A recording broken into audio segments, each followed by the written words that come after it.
All right. Don't be too scared, anyway. I am Matt. I'm Dan's brother.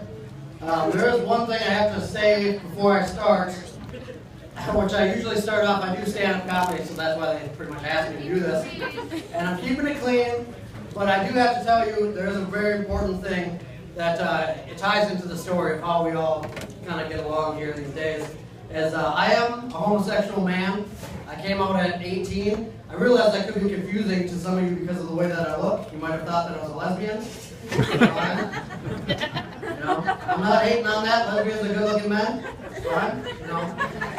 The thing with how this works, though, is I'm really happy for Dan. You know, me and Dan didn't have the best relationship growing up. We were kind of at each other's throats a lot. We were in bands together for years and years and years. So our main bond is Korn, the band Korn. Everybody knows who Korn is? All right, a couple people. Well, we are obsessed with Korn equally here. So basically the thing with Jenny is that now she probably knows more Korn songs than she would ever want to admit. Absolutely. And it's also spreading onto the seed here. And now he's a huge Korn fan, so she might as well start getting tatted and pierced because it's just not going anywhere. So, you know, so that, yeah, there's Dan married with kids is a crazy idea to me. It's an interesting thing because a lot of people would say when we were growing up, you know, oh, we didn't have a dad growing up, and they'd say, oh, it's because you didn't have a dad, that's why you're gay. And I would say, Dan likes girls enough for the both of us. And he proved that in high school. Thank you, Jenny, for tying that one down. You know? And that was weird, too, because at the time when I was still kind of trying to go with girls, they would always say, you and Dan look so much alike. You're like twins. Dan's hot. Always. So now whenever I'm out at the gay clubs, I bring Dan sometimes. Same thing. You guys look like twins. Dan's hot. And you notice how the girl and the gay guy sound the same in my voice? But, you know, which is true. You know what? I can't be jealous of that. You know, good genes, I guess. Doesn't get it. But there's, with Jenny, actually I wanted to thank Cal and Terry for, you know, putting this all together with Jenny, because I'm assuming they did this all mostly.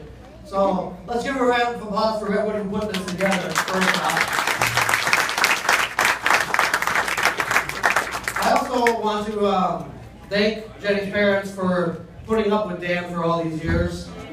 But that is a two-sided coin. I also want to thank my mom Barb for putting up with Dan all these years.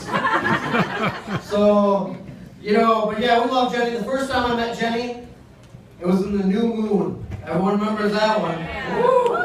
Yeah, I have some stories of that one. She had bleach blonde hair and 80s bangs. You know? And, you know, and that actually was funny because I knew I liked her right away because we were talking about which boys were cute in the bar. Instantly, I liked her. But there's a funny story, is because I remember I was looking at her and I go, Jenny, you have to check out that guy at the end of the bar over there. And she goes, who? That guy over there. She goes, ew, that's my brother. Matt, he's a good-looking man over there. He's apparently straight. You know, let's see, they got, okay. But yeah, me and Dan, like I said, didn't get along that well in our early 20s. But it's kind of like, Jenny and Dan are kind of like me and Dan's relationship. Our relationship got stronger and better over time and with age. Now I would consider Dan to be one of my best friends, which never used to be the case. I didn't even like him. So, I'm sure he felt the same, so it's fine. I didn't say that. But now I would consider him to be one of my best friends. Same with Jenny. I love Jenny. She's part of the family, has been for a long time. And I would say that same thing with Jenny and Dan, is that anyone who knows this relationship knows that it's been a train wreck at times. But with time, I've never seen them happier. I've seen them grow together and become a great, great family union. And I think their relationship's a lot like mine and Dan's, that we've gotten better with age and time to grow up a little bit. So I did want to also say one other thing too, is that me and Dan, like I said, didn't have a dad growing up. And with Dan having kids, he has completely broken that cycle of a no-father family, with the father leaving and not being around, because Dan is an exceptional father, amazing father to both kids. Obviously, that is a huge part thanks to Jenny. Yeah. So thank her. She has changed the beast.